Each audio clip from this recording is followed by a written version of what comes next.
Good afternoon, everyone. Thank you for joining us, and thank you for your patience as we worked out a few technical kinks. I've got Grace here as the support team. She's going to run the slideshow during the intro. Thank you, Grace. Just a quick note before we dive in. If you all see the chat box off to the right, if you want to minimize that, you can go ahead and minimize that to make the screens a little bit larger. And in addition to that, either of the images you see on the screen, you can maximize by clicking on the four arrows in the top right corner. Before we get started, I'd like to take a moment to honor the land that we're currently on. On behalf of the Northwest Eco Building Guild, I'd like to acknowledge that we're all on the traditional land of the first people of this region. We honor with gratitude the land itself and thank the tribal people who have been faithful stewards of the land, the water, and ancient history of life. Here in Seattle, where I am, the land I am on is native to the Duwamish. Many of us are attending the summit from other parts of the region, other states. If you currently don't know on whose traditional land you work and live, we encourage you to find out. Grace is going to post a link to a website where you can explore that on your own. You'll just have to copy and paste it into another browser window instead of just clicking on the link in your chat box. I'd also like to take time to honor the moment and our responsibility that we have. We're here today because we are all interested in sustainable green building. We have an incredible lineup throughout this whole conference, including today with Eric Corey-Fried. I'm also not biased because I had nothing to do with the planning of this conference. So for those of you who've been part of the Guild for a while now, you know that our unofficial motto is pushing the envelope. Oftentimes that is a very literal thing. We're talking about building envelopes and building enclosures, but one of the most impactful envelopes that we can all push is about people, about equity, social justice, and climate justice. And as you attend sessions throughout this week and next week, we invite you to keep this aspect of sustainability in mind. We invite you to be a part of our journey in helping to bring this light to the area of work and to focus on our brighter future for the 7th generation. We've got some wonderful sponsors that have helped us put together this conference. Without them, we could not be here today virtually. We've got Dunn Lumber, Green Tools, and Farrow's Creative as our sustaining sponsors, and then we've got some additional sponsors as well that are at the supporting and contributing levels. There are so many to be grateful for. They're all posted up on your screen there. Give them a silent round of applause from wherever you're sitting. And before we get started, I would like to go through some housekeeping items with Remo. We've got help in all 4 corners of the floor. If you look at the top left corner in the purple, you can check your microphone and your camera settings. If you're having trouble connecting with the screen and your microphone, that seems to be the most common problem. In the lower right-hand corner, you've got a little help desk that if one of us hosts see you sitting in, we can pop on over and see what's going on. And the way you notice who the hosts are, their little icon has a little bright yellow star in the top right area of the circle. And then if all else fails, in the lower left-hand corner, you've got remote support through chat. And they're usually pretty responsive, though when they get busy, who knows how long it'll take. I think that's all. Oh, and in the yellow circle, the top left corner, there's also the daily agenda as well as a brief short tutorial on Remo if this is your first time and you want to check that out. I don't know if I left anything out else out, Grace, but feel free to chime in if I did. Next up is just introducing our speaker, Eric Corey Freed.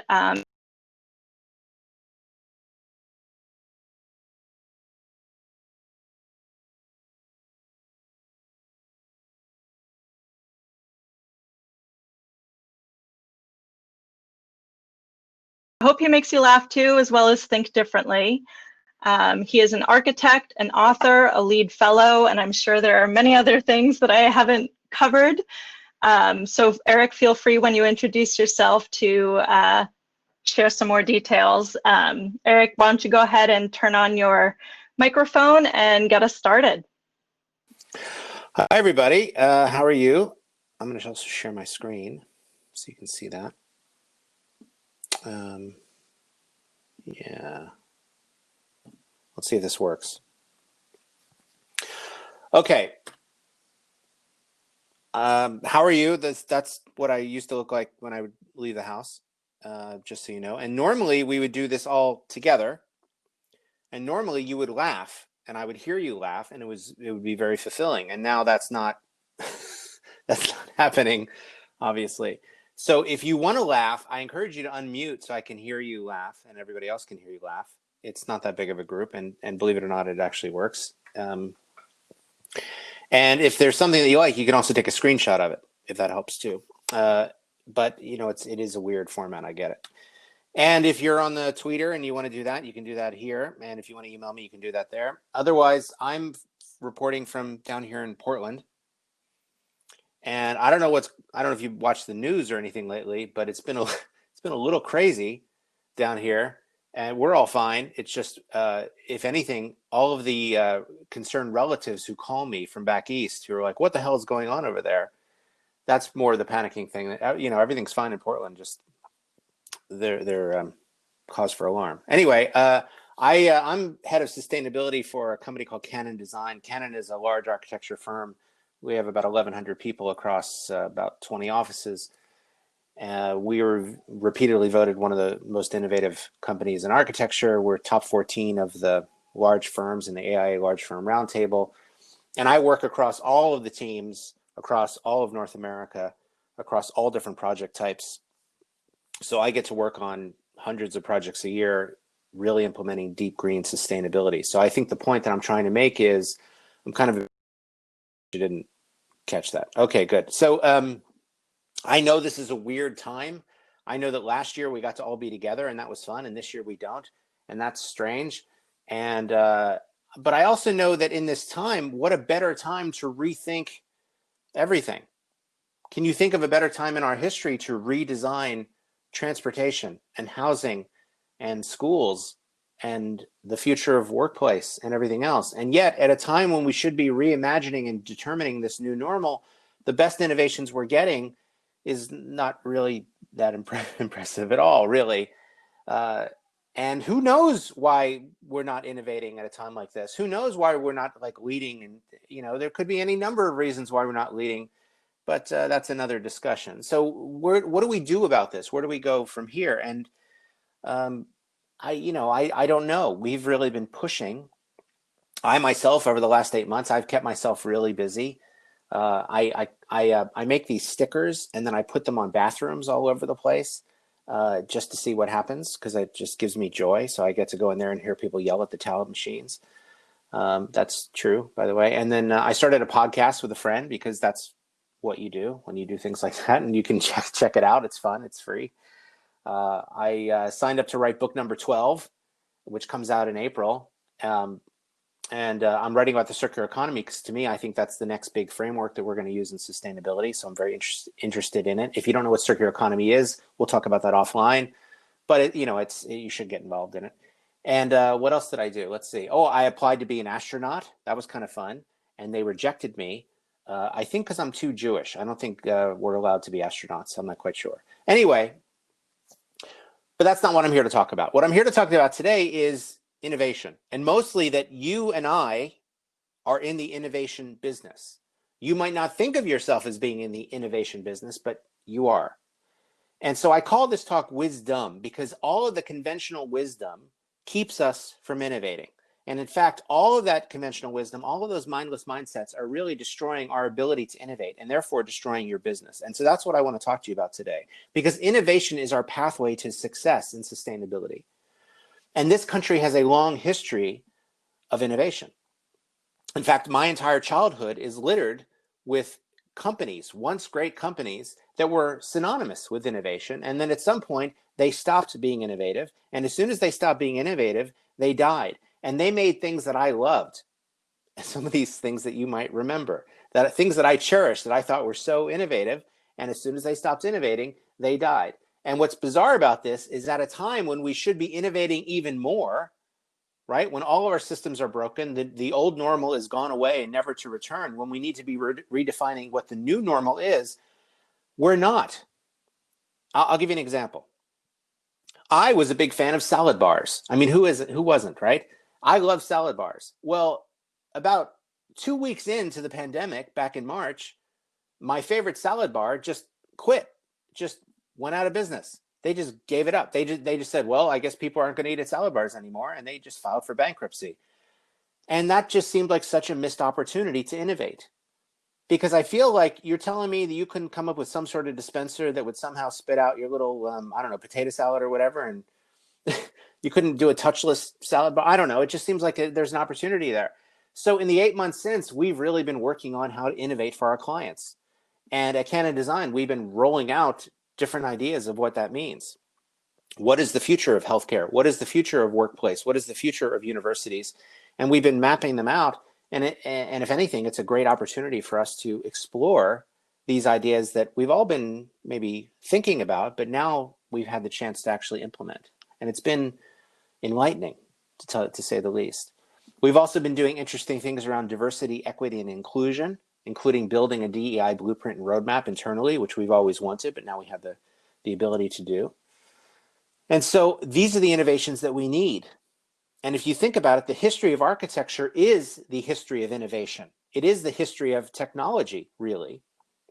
If you look throughout your architecture books, it's full of innovations in technology. That's really what we do, right? The ancient Egyptians stacked stones into pyramids, and we still don't quite know how they did it, by the way. And to this day, those pyramids are still almost perfectly level and at sea level, right? It's kind of remarkable. The ancient Greeks built their temples first out of wood and then painted them. And then when those wood temples burned, they replaced them with marble. And those marble temples are, for the most part, still standing. But it was a technology at the time that they introduced. That then evolved into Gothic arches, and then Gothic buttresses, and then flying buttresses, and then bubbles upon Byzantine bubbles.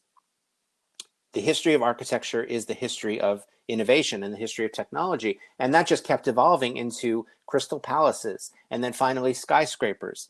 And then the level of plasticity that has become fairly commonplace to this day, right? The ideas of combining mass production with implementation to give us all of those cool little fabrication things that we're now able to do. But I feel like we've kind of hit a bit of a plateau. We've had advancements in fabrication, but not so much in materiality. We're still building buildings out of brick, steel, concrete, and wood for the most part. So what I'd like to posit to you all today is the way that we're working is wrong. The way that we brainstorm is wrong. The way that we work in teams is wrong. The way that we're delivering projects is wrong. Not to say it's bad. I'm just saying it's wrong in terms of leading to innovation. And proof of this is how many meetings do you have to sit in now over Zoom where you're only there because you're there out of a sense of duty, really, and not because you really want to get that content or really want to contribute. You're there because of obligation. And so those mindless mindsets, that idea that we need to kind of do the things we've always done in the way that we've always done them, that's what's holding us back from innovating, really. This is not to say that conventional wisdom is bad. There's lots of conventional wisdom that's good. Conventional wisdom that helps us all the time. Wait an hour before you go swimming after you eat. Don't eat an egg salad sandwich from a truck stop. Always get a receipt from an escort, right? All those things are good conventional bits of wisdom that you should follow, and I encourage you to. But in design, there's plenty of conventional wisdom that's holding us back. And so, for example, do you want to know why offices were always so cold? Because they were designed for essentially a 6-foot white male in the 1950s. That's true. That's actually true, right? So they weren't designed for you and me. They were designed for Don Draper, essentially. Do you know why your cabinets are too high? Because at some point in the 1830s, some tall Swedish lady decided that's the height they should be, and they don't really fit what you're doing. And do you know why your toilet paper is so far from your toilet in your hotel room?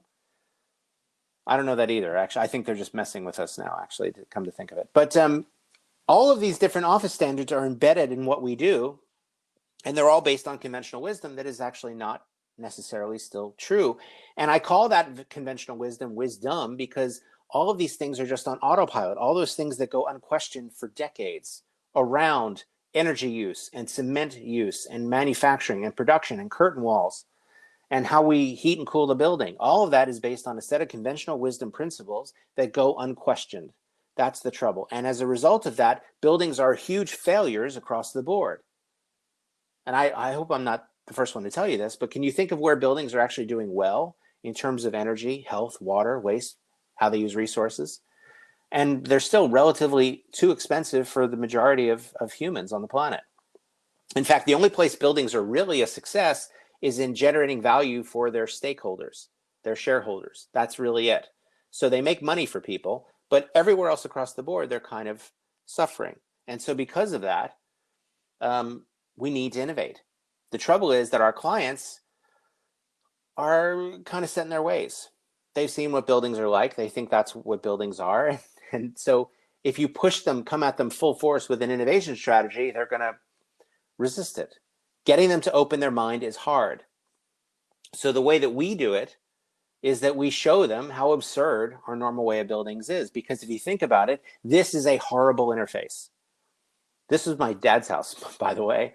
And he lived there for 15 years. And I have to tell you, for 15 years, every time I visit him, I was still, is this it? Is this it? Is this it? I don't even know. We tried labeling the switches at one point, and that just somehow made it worse. So, the way we build our buildings is absurd. And so we do things out of habit and pattern, not because we want to, but because we think we're supposed to. And then as a result, things just get confused and mixed up. And then people start to take that for granted. And then they get kind of sloppy with their work. And then the whole experience just kind of goes downhill from there. And then we start doing things on autopilot, not even seeing was this even a good idea or even necessary. Some of these jokes you'll get later. It's fine. And so we're just surrounded by these examples of stupidity that, most people I don't even think pay attention to or notice, and they're everywhere in our buildings. I don't know why stairs is in quotes here. Maybe they're not really stairs. Maybe they're going to put in stairs. I don't know. I don't quite understand it. In fact, the misuse of quotes is pretty prevalent throughout buildings. I don't know if this fire alarm is really going to work or not, or we're all just doomed. I'm not quite sure. And then this one seemed a little accurate because at the very least, he is sleeping, so he's not really a security guard. I get it. This is the trouble with conventional wisdom. We do things because we think we're supposed to, not because that's what's warranted. And yes, it's a shortcut and it saves time, but it also creates a lot of confusion and impact in the same time. A lot of extra work that we don't need. So think about our buildings. How many times do you just assume that the studs are 16 inches on center?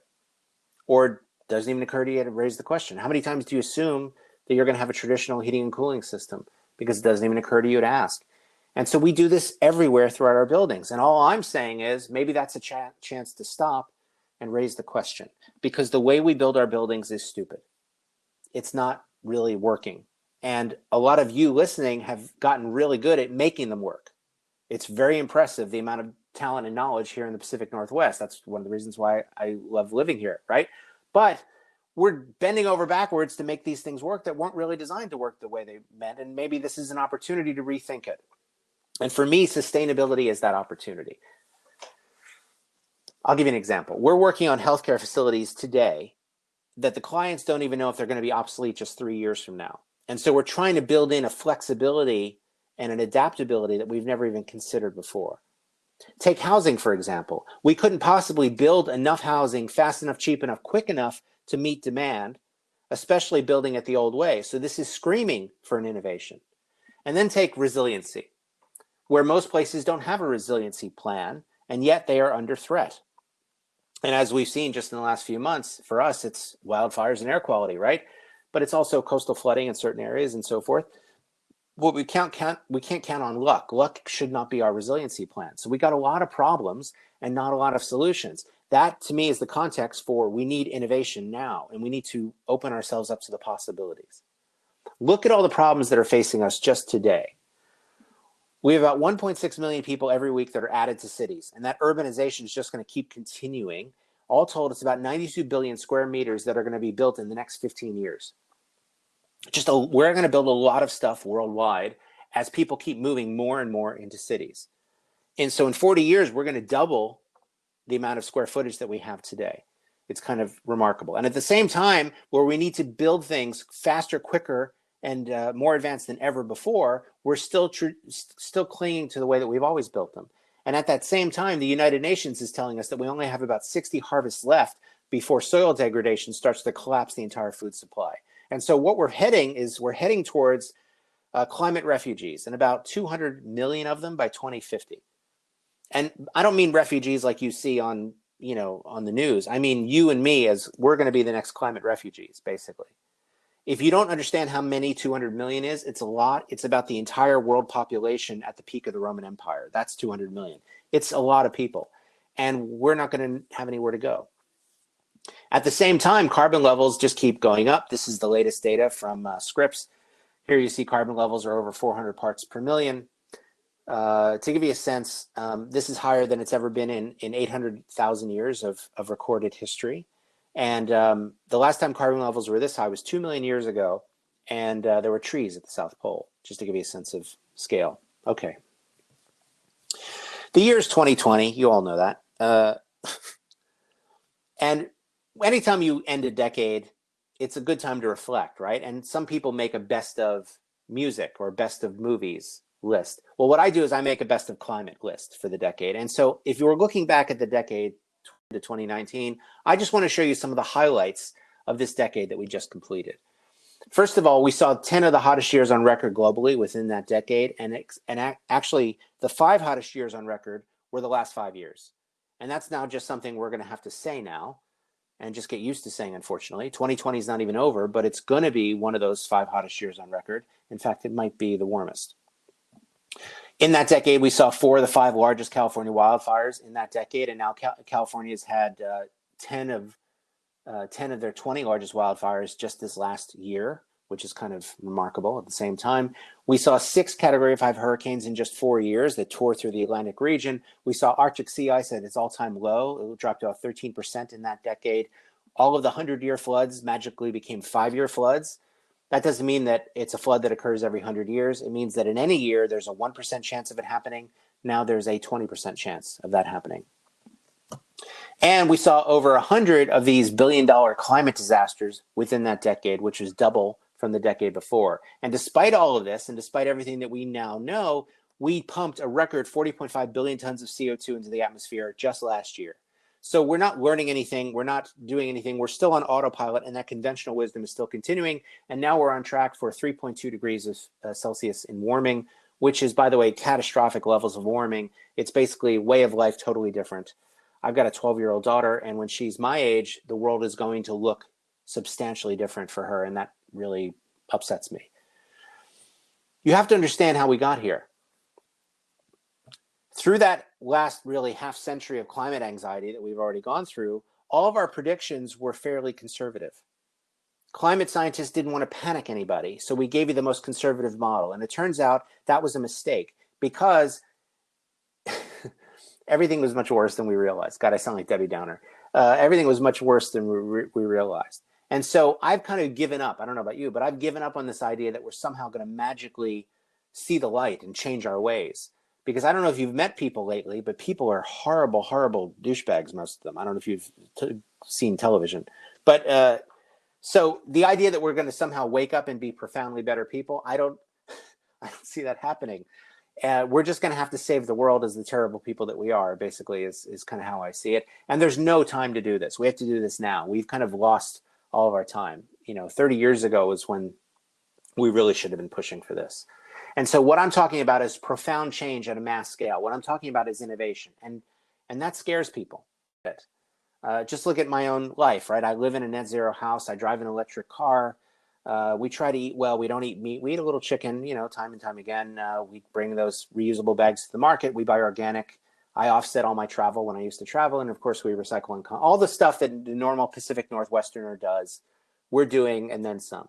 And after doing all of these things, I have to tell you, you know what? It's really a pain in the ass, actually. It's really, it's really annoying.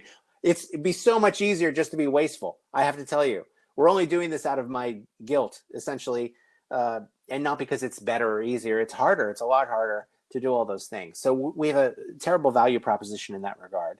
And so here we are coming in saying, hey, you should want to change. And when we say that to our clients, I think what they're thinking is that we want them to become this. And I'm not saying you should become, you can become this if you like, but this is not really what I'm advocating for. What I'm advocating for is a questioning of all the assumptions that normally go into the project. That's really what I'm looking at. I don't buy that there are people that are scared of climate change or don't believe it. What I buy is that there are people that look at the science like me, and they're scared of the science because they can see what the data represents. And then there are people that don't want to believe it, but they secretly do, and they're scared of the change they think it represents. That's the way I think, that's what I think is really happening. But yet we've couched it in this idea of, do you believe in climate change, as if you had a choice, or as if you could ask somebody, do you believe in gravity? This is science. It's not Santa Claus. I don't know why you'd even give the option. And part of the reason why I think this is because we are not wired to innovate. Your brain is literally wired to protect you, and innovation is terrifying to the human brain. It's your brain saying, don't do that. That sounds new and scary. Avoid that at all costs. That's really what's happening. Your brain is trying to protect you, and innovation seems like a threat. And this is why in meetings, you get those shutdown phrases all the time, where somebody brings up a really good idea and someone says something stupid like, well, that's not industry standard, or, we tried that before and it didn't work. Or I like when they pass the blame and they say, well, the legal team won't let us do it. One of the other ones you hear is, well, that sounds good in theory, but there's always a but. Sometimes people will hand you a homework assignment and they'll say, well, what's the return on that investment? Or let's form a committee and then study it for 18 months and then make a decision. These are all shutdown phrases that are designed to shut down innovation. And what I want you to do is I want you to listen for these things the next time you pitch an idea. And you'll hear them. There's a bunch of them, but these are kind of the big ones. And when you hear them, I want you to shut them down back. I want you to shut down their shutdown. And the way you do that is, what I like about this idea is, and then tell them what you think. And it completely undoes that and causes their brain to switch from protection mode into, oh, okay, I guess I have to listen here. Because otherwise, how are you supposed to innovate, especially innovate our way to zero carbon, when your brains are stubbornly telling you to do anything but that, because that sounds hard and difficult and scary and risky. That's basically what's happening. I read this book called Essence of Decision, and it's not a sustainability book. It's about the Cuban Missile Crisis, actually. It's a good book. But what was interesting about it to me was that when the military leaders decided on a course of action, they weren't doing it because they wanted advice or to test it or to see if it would work. All they really wanted from each other was approval. And so this really biased their decision-making ability. And I feel like in these complex project teams that I get to work on, a lot of that is what's happening. The engineers, the contractors, the architects, the interiors, like we're all essentially vying for approval rather than true advice. And so I've reworked our workshops to break out of that mold. Because as I've discovered, you have to choose to be innovative. You have to choose innovation. It doesn't just happen. It's really a byproduct of creative problem solving, really. And if you're wondering, why would I choose to be innovative? Well, just look at the world. You've got 130 banks with more than 47 trillion in assets, including Deutsche Bank, Citigroup, Barclays, that have all adopted the new UN-backed climate policies, which is shifting their loan books away from fossil fuels. You've got New York City targeting buildings as their biggest emitter and needing to do something about it. You have the entire industry seeing concrete as the most destructive material on Earth because of its contribution to the climate crisis, and calls for us to give it up entirely, which now seems probable.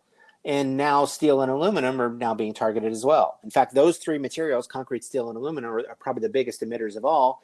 And that's why you've seen so much push for mass timber. And that's why we as a company have gone all in on mass timber. And that's why you've seen here in the Pacific Northwest, we've adopted the 2021 IBC code provisions around it and so forth. It doesn't work for every building type. It's not the end all be all by any means. That's a whole discussion I know that we can have, but it is quite compelling in terms of a carbon sequestering, zero carbon building. We've also seen other things that even with this hostile administration, investment in renewables hit a record last year, and this year should continue. We also saw Europe's biggest carbon dioxide emitter, which is RWE. They're becoming carbon neutral by 2040, if not sooner. And then you saw the governor of the Bank of England warning people that any industry that ignores this and doesn't move towards zero carbon emissions is going to be punished by investors and go bankrupt. That's kind of amazing. At the same time, you saw Moody, the largest credit rating agency in the world, bought a climate data firm, which shows that they're going to be essentially rating you on your approach to climate, which is kind of telling. I was in a meeting with a client, I won't say who, but it was a university client. And throughout the meeting, they kept saying that they're going to be, carbon neutral by 2020. And they just kept saying this over and over again. Yeah, by 2020, we'll be carbon neutral. And I had to kind of raise my hand and say, it's 2020 already, right? Like, we're in 2020. And they kind of blushed and said, oh my God, you know what? We've been saying this for 10 years because we set these goals in 2010. We've just been repeating this bullet point for 10 years. And yeah, you're right. Now it's actually here. Oh, crap. And so they quietly changed their website to read 2025. But 2025 is only 50 months away. So now we're helping them create a roadmap of how to actually get there. That's the beauty of having a vision. That's the beauty of having a deadline too, I guess you could say. The famed architect Christopher Wren, Sir Christopher Wren, the architect of St. Paul's Cathedral in London, one day he was touring the construction site and he came upon 3 stonemasons, kind of all just in a line there. And he went up to the first one and he said, hey, you, what are you doing? And he said, oh, me, I'm cutting stone. And then he turned to the other one. And he said, well, what about you? What are you doing? And he said, oh, me, I'm earning a wage. I can't do the accent. And then he came to a third one and he said, what about you? What are you doing? And he said, sir, I am building a great cathedral. It's all about framing. It's all about having a clear vision. So if you want to innovate, you need to give people the clear vision for them to galvanize around. Otherwise, it's because our current conventional wisdom relies on this set of unspoken assumptions, these unspoken requirements. So what I'm saying to you is give them a vision that questions those underlying assumptions. That's how you start to break out of that autopilot that we all find ourselves on. Russell Lakoff said that the level of conformity in any organization is really in inverse proportion to its creative ability. The more conformity you have, the less creative you are. It's really that simple. Here's another way to look at it. If you're having a meeting about wheels and you're discussing all the pros and cons of wheels, what I'm suggesting is maybe you step back and raise your hand and say, well, do we even need wheels given this approach? Yet our desire is to always just, kind of moderately improve the wheel all the time. I'm talking about just questioning its existence in the first place. And that idea of questioning your assumptions is a great way to do it. And I know it's scary, I know it's frightening, but the next time you have an idea and you want to say it to people and you're afraid to bring it up, just remember one thing, that at some point, someone had this idea, hey, what if we had a bunch of sharks in a tornado and we'll make it into a movie? And they did. They actually made that movie. So if they can bring up that idea, I think you can mention your stupid idea about, efficiency. I think it'll be fine. You don't need to be embarrassed because the most embarrassment has already happened. I'll imagine that you're laughing with me. Okay, good. You see innovation all the time. I mean, it's not good innovation, but it's an innovation. It's a questioning of an old norm. Sometimes it's, okay, it's interesting. Sometimes it's just downright weird. Sometimes it's fake. And then sometimes innovation just really hits the perfect mark. It just hits the perfect spot where it's like, oh, beautiful. Oh, by the way, my last in-person conference that I gave was March 13th, and I was in Madison, Wisconsin. And I showed this slide. And then afterwards, a bunch of the contractors in the room went out to the KFC down the road, and then they texted me this picture. That's actually true, which is just kind of funny. That's my buddy Michael. Okay. So let's say you're, I don't know, the head of sustainability for a large architecture firm, like I am, right? What do? people a bunch of really strict checklists and rules and flaming hoops that they need to jump through in order to achieve sustainability, or instead do you lay out a vision? Right. So we laid out a vision. So this is our vision, essentially. This is what I've laid out for the company. And this is what I got the board and the CEO to agree to, which is we're going to target net zero energy on every project. We're going to cut embodied carbon in half by 2030. We're going to do a healthy material and resiliency strategy on every single project. And we've got tools and everything to do that. That's the big vision. The hard part is how we get there. And that's what we're rolling out. But that's the big vision. That's kind of the fun part. Because for the most part, most large firms see sustainability as this thing over there. They have a sustainability department that sits under marketing. And all of the large firms have one of these groups. And if a client comes in and asks for it, they're happy to do it. And in fact, their websites just rave about all the wonderful things they do with sustainability, which is good. But it still involves that idea of if the client asks for it, then we do it. Meaning, if the client doesn't ask for it, they don't do it. And that's kind of the problem. And that's what we're changing, because that level of same old thinking is just going to generate the same old results. And thinking is our job. Thinking is our main deliverable. If you're in the building industry, that's really what they're after. Yes, the building is one of our deliverables. Drawings are a deliverable. But really, it's the thought that goes into all that that is our true deliverable. And so with sustainability, that becomes very confusing, because it's not clear what sustainability is. It's many things to many people, right? You go to the store and they ask you, do you want paper or plastic? And you're like, well, plastic is bad and paper comes from trees and I think that's good, but trees, we want to keep trees, so maybe they're bad. And I don't know. And of course the answer is, well, maybe bring your own darn bag and reuse it, right? But this extends even further, right? When I grew up, I was told an apple a day keeps the doctor away. But then my brother-in-law told me that the pesticides are all trapped in the skin, so you can't eat the skin. You got to peel the skin off. And then my other brother-in-law said, no, the skin's good for you because it's full of fiber. And now I just gave up apples because I don't know what else to do. And then don't even get me started on almond milk because I'm so torn. Plus I'm lactose intolerant, so it's real. I'm really at a crossroads. This is kind of the problem. Everything that we were told was good for us is actually bad for us. And as I was growing up, everything that I was told was good for us is bad for us. Red meat, milk, college, like all those things that were supposed to be good for us turned out to be bad for us. And this is why you ended up essentially banning straws before we banned salt weapons, because it became very clear straws are bad and there frankly is no National Straw Association. So those go, but complex things with complex issues stick around. And now there's been rumors about banning balloons. I don't know if you've seen this, because balloons are bad, but I sure as hell don't want to be the guy that bans them. Who wants to be that? I mean, imagine just kids would yell at you on the street. It would be awful. Okay, that's stupid. Okay, the last thing I want to talk to you about is this, which is cognitive bias. If we're talking about questioning assumptions, if we're talking about breaking norms, if we're talking about questioning everything of what goes in the building, people are going to have their own biases around those things, and those biases get in the way. I'll give you an example. Let me give you a simple word scramble here. And I don't know if you can guess what the first word is, but just give it a shot. Tell me what word you think it is. Yeah, that's correct. It's spine. Very good. Yeah. So what about the second one? Do you have any idea what the, just shout it out, top of your lungs. What do you think? Yeah, subtext. Exactly. This is an example of cognitive bias. Your brain maybe saw something else, wink, that it wasn't the answer, but you were biased into thinking that because you're clearly all perverts, I guess. I'm not quite sure. That's a form of cognitive bias. And this bias gets in the way of our thinking clearly and asking those questions and questioning those assumptions. And so to do this work, it's kind of messy and it's a little imperfect. And it's not about ideas. Ideas are actually the easy part. They're the fun part. I mean, I have a lot of talented, creative people around me at Canon Design. Ideas are easy. The hard part is implementing them and making them happen. So I want to show you how we implement a change management strategy around innovation in a large architecture firm, very specifically. This is how we do it.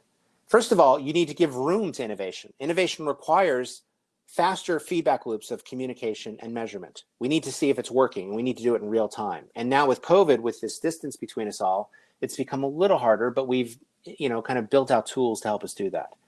But we need faster feedback loops from the staff too, faster communication. And with digital, that's actually become easier than in a live workshop. And we need to build that big vision of what's going to get everybody motivated. And then the staff requires room for that innovation too. You need to give them time and space, and then you need to reward their innovation. So I want to show you kind of our 8 innovation agreements. These are things that you kind of need to agree to if you want to choose innovation. And I'm going to go through them quickly, but they're worth talking about. Agreement number 1 is you can't change a system that refuses to change. You need to have buy-in from your client that they're willing to even entertain the idea, and you need to have the authority to implement it. Otherwise, you're just talking. That's all. Innovation number 2, you need to dream even bigger than you're dreaming. Doing 15% improvement over some ASHRAE standard is fine, but it's not the moonshot that's going to get everybody excited. Set a real moonshot for the building. Imagine if it was net zero energy. Imagine if it was zero carbon, and really just put that on the table right from the start, and really know what that end game looks like. And you will be surprised at how many clients thought it wasn't possible, but then hearing you say it makes it suddenly in the realm of possibility. Agreement number 3, you can take complex ideas and discuss complex ideas, but the way to do it is you make them simple by leading with the benefit. In other words, start with the why, not the how. When a bunch of architects and engineers and passive house people sit around, immediately we all go technical, right? We immediately all go deep into the how right away, and we kind of forget that we need to sell the client on the why first. So start with the why. Imagine I have a house that has no utility bill. That's a nice why. Imagine a house that is completely off the grid. Imagine a house that's more comfortable than any house you've ever lived in. Those are great whys that get a client excited and suddenly can gather buy-in. And then you can tell them how to do it once they're bought into it. Agreement number 4, you can skip a lot of these landmines by focusing on the why before you focus on the how. I know we're so eager to jump into this, but the more you can focus on these outcomes and bake these outcomes into the project, the better off you are. And what we've discovered is that through sustainability, we can control some pretty amazing outcomes. I can improve student test scores. I can improve worker productivity and performance. I can reduce absenteeism. I can essentially reduce employee turnover. I can increase customer sales in retail stores. I've got some pretty amazing outcomes at my disposal that sustainability will let me get in there. And so you can skip a lot of the fear and bias and landmines that we get by getting them bought into those outcomes. Agreement number 5, avoid the trap of language by inventing new words. If you say sustainability to a client in Seattle, well, they're going to pretty much know what you mean. But if I say it to a client in Texas, they're going to scowl and maybe not like me so much. So one of the ways that we get around that is we just invent new words. We don't call it sustainability. We call it ultra high performance, or sometimes we invent a new word. In fact, the more you can invent the new word and do it right there in front of the client, the more fun it is. And then you'll find that they'll start using that word too. And you can avoid all the traps and all the biases that come with those words by doing that. Agreement number 6, when you're doing anything with sustainability, the focus is often on the long term, getting to net zero energy, getting to zero embodied carbon, which is great. But it's a long road. And so getting a client and the team to buy into that, you also need to focus on the short-term wins along the way. This will give you momentum and propel the team to keep going and really make it count. So start really figuring out what you're going to measure along the process that'll get people excited to make it all the way through the entire marathon. Agreement number 7, don't just assume that things are broken, need to be thrown away. And don't assume that the things are working, need to be kept. In fact, don't just throw out things because they're either working or not, or broken or not. Really, the idea is to question everything. So on the one hand, we want to wipe the slate clean and start from scratch in terms of our thinking, but we also don't be shy about putting things back in that were working fine, or removing things that were working, but that's part of the reason why you didn't want to innovate. I'm saying a lot of the same things from different ways, but you get my point. I want you to question everything. And finally, agreement number 8, mentally prepare to build it twice. When Apple went to build their retail stores for the first time, they built an entire mock-up, spent a lot of money building an entire full-scale mock-up within a warehouse. Steve Jobs toured the site and very famously said, no, it's all wrong. Build it again. And that's what they did. And so that's what we've been having the teams do. We'll design it once, figure out and make all those mistakes and learn things, and then we'll kind of go back and design it again. But because we've anticipated that, because we planned that, that we're going to build it once as a prototype and then reassess and reevaluate and then build it again based on what we've learned, that's just part of our process now. And if you can follow these innovation agreements, it'll really help you muddy through how you define green. Because green means different things to different people. And some people get very confused by what it means and just kind of sometimes take it quite literally, as you can see.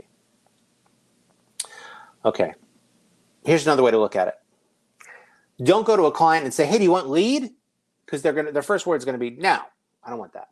Instead, start with why, start with benefit, lead with outcome, and say, instead of that, hey, do you want to keep having sick employees? That's the reframing I'm talking about. And yes, it's pedantic, but it also is surprisingly effective. I want you to sell them on outcome. Don't sell them on sustainability. You're already sold on sustainability. You're already sold on LEED and on Passive House and net zero and all that other stuff. Great. The client doesn't necessarily care about it the way that we do. So you need to sell them on the outcome. And then these are the outcomes that I generally use. So what I'll do is I'll lead them through these outcomes. I'll ask them which one of these have value to them. What is it worth to them to have, I don't know, a boost in student test scores or higher productivity from their workers or, a slash in operating costs? What is it actually worth to you? And then suddenly the argument about payback kind of goes away because they see how valuable these outcomes are. One of the other things we do is we give them priorities, and I literally hand them the iPad and I go, here, move the levers to where you want them. And they do. And so we can very quickly, through a graphic, get an idea of where they fall priority-wise and then discuss them. And then if they say something that counters this, I could say, oh, are you changing your priority? And if so, then let's reassess what that means. And it's really tied toward an innovation. And there's 5 strategies. Now my dogs are barking. The first one is you really need to control the agenda. So if you're the architect or the engineer, the builder, whomever on the site, you're the sustainability consultant, it doesn't matter. You need to control that agenda and you need to invite in all of the stakeholders into the meeting. For example, let's say you're designing a building for somebody and you're only dealing with their capital investment people. Well, one good idea is to invite in their operations people and their facilities people. Most of the time, they've never met each other. They work for the same company, but they've never actually met.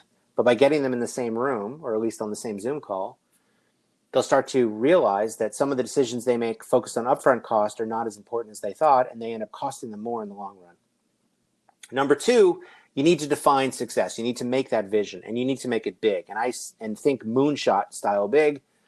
You need to push back on the program, whether it's a client asking you to design a house with a bunch of assumptions or a big client asking you to design a new hospital and everything in between. You should feel the need to push back on that, whether it's a program, an OPR, a basis of design, whatever they give you, feel that it's your responsibility to push back and say, well, have you considered net zero? Have you considered this? And in fact, you might set a theme around this. What if this was the healthiest building on campus? What if this was the greenest house in the neighborhood? What would that look like? What would that mean to you? And really push back on them and you'll be amazed at the results. Number 4, you need to empower agency across everybody in the team to find these opportunities. So everybody needs to know that if they see an idea and an opportunity, they should bring it up and they need to continue pushing it. It can't be this thing that you do at design with a little kickoff and then it never gets mentioned again. All the way through the project, we need to push back on this.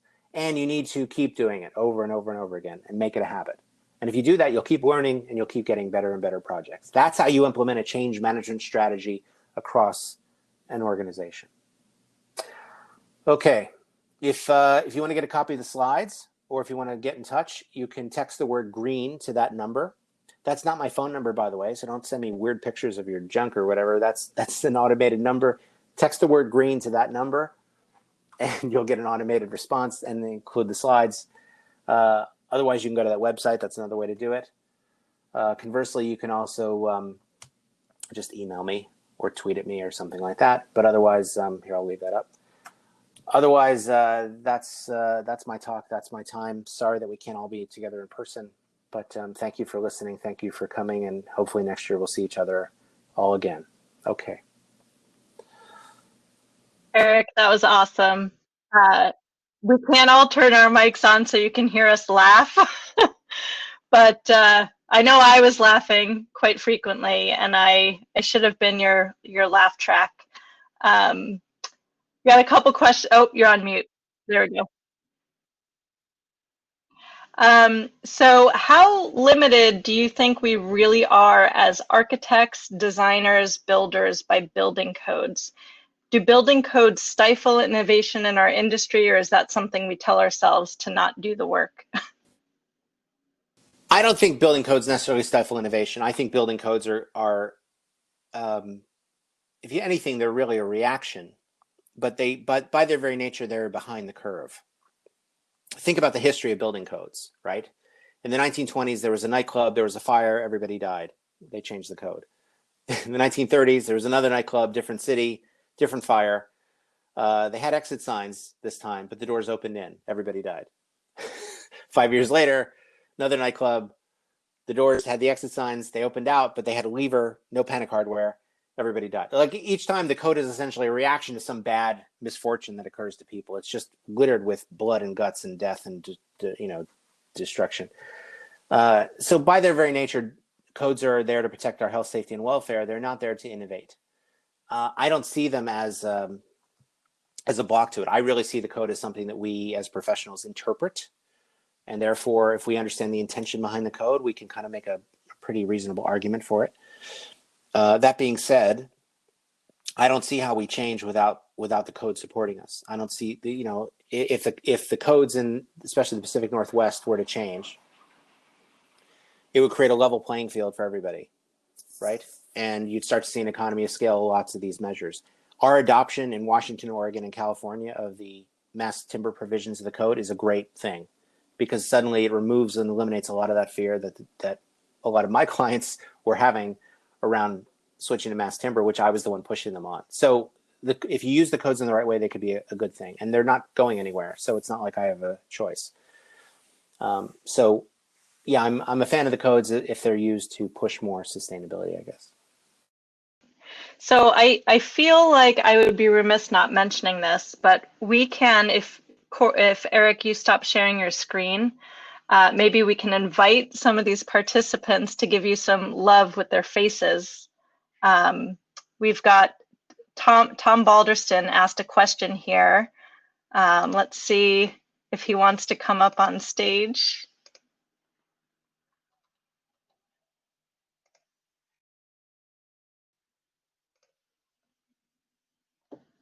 Let's see. Hey, Tom, if you can hear us, you want to turn, there we go. My question was, we have a real problem sometimes around here with citizen design review boards. What do you do about them? That's a good question. So I've had two experiences in my career that really profoundly shaped my approach to those. The first one was I was at VP at Living Future Institute, where we're trying to build the most green buildings in the world in different places, including the Bullitt Center in Seattle. And the other one was as Chief Community Officer at Eco Districts here in Portland, where I did a lot of community stakeholder engagement, and I was the one helping these teams determine those guidelines for what they wanted. And so I felt like I got to sit at all the different ends of the table at various points throughout my career, as the architect, as the one reviewing, and as the one setting the guidelines and so forth. I think the way that the system's working now is fundamentally broken, and it still pushes that adversarial, we don't want this, we want this, and that combative approach that keeps happening. Yeah. And in truth, there's at least a third alternative, which is really one of collective impact, which is what Eco Districts really preaches. But it's this idea of really mapping out the assets, mapping out the concerns, mapping out the issues and the problems and concerns, and doing, like, one of the tools we used to use was called empathy mapping, where we'd go through and actually listen to the different stakeholders and listen to what they're worried about. Another one we do would be asset mapping, where we'd talk about the abundance of all the things within the region around the site that we can do. And if you really start doing those things where you're framing these questions and truly listening, and not just, well, can you make it shorter? Can you make it less blue? Can you make it, less windows? If you really start to kind of do that and invite them in earlier in the process, they're not going to feel so combative. They're not going to feel so alienated. But the current system now it's NIMBYism at its worst, right? Mm-hmm. I think.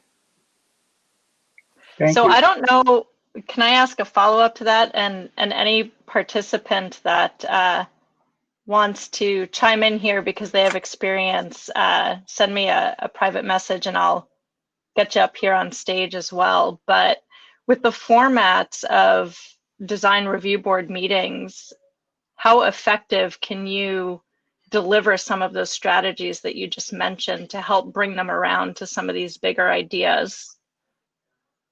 Yeah, you can't wait till the design review meeting. You almost have to do a lot of the work in advance and then come into the meeting showing that you've done the work.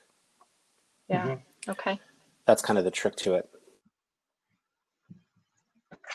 Cool. Thank you. Thank you. Tom, I'm going to make you disappear. I'm going to see if Alan wants to come up. Oh, actually, I'll keep you on. I'll keep you on. That'll be fine.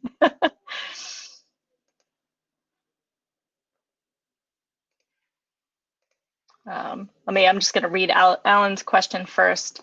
Can you give an example of a short-term gain paired with a long-term? Seems like the short-term is harder to find.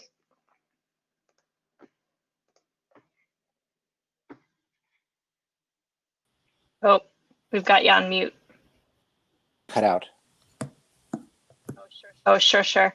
Alan, do you want to ask your question or do you want me to? Sure, I can ask the question. Can you give an example of a short-term gain paired with a long-term gain? Because it seems like the shorter-term ones are harder to find. You know, you're casting way out for something that's a big vision and reduce reduce employee turnover or something. That's a long term. Is there something short term that goes along with those things? Yeah, great question. So there's short-term gains that happen all along the way. For example, in the design process, we have energy modeling and how much the energy model is an improvement over whatever the baseline is. During construction, there's measurement of how much waste has been diverted from the landfill. There's the embodied carbon calculation during construction of how much embodied carbon we've slashed from some sort of baseline. There's like these little milestones that oftentimes the design team will do internally, but not kind of broadcast or share with anybody. And then what I've discovered is that there's a benefit to sharing this news and sharing this enthusiasm to show people that they're on the right track. You can't just kind of talk about net zero and then disappear for 18 months. You got to kind of keep them in the loop. Great. Thank you.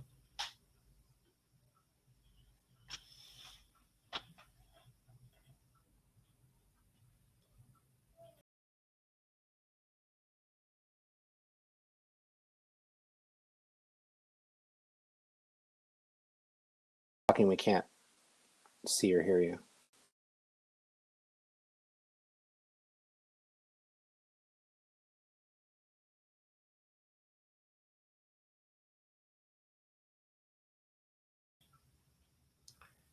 Well, I can jump in, Eric. Oh, sure.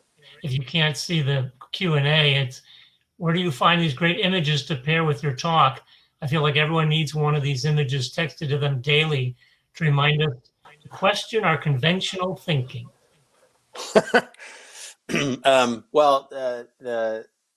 So I make a new talk every year. And because I'm making a new talk every year, like a comedian with a new act, essentially, I'm constantly looking for images. So I end up taking a lot of images. So a lot of the images you saw were ones that I actually physically took. And then I end up just finding images, and then I throw them all in a big folder. And then every November or so, I start wading through the folder and seeing if there were any sort of consistent themes or messages that I've discovered throughout the year. Sometimes I'll dump articles in there. Sometimes I'll dump just images, and sometimes I'll actually build out a whole narrative around an idea. Like, for example, I showed the best of the decade segment of what happened in that decade. That was a whole piece that I essentially built because I knew I wanted to do it, and so I built a framework for it and just dumped it in that folder. So in November, I'll go through that and start planning my 2021 talk.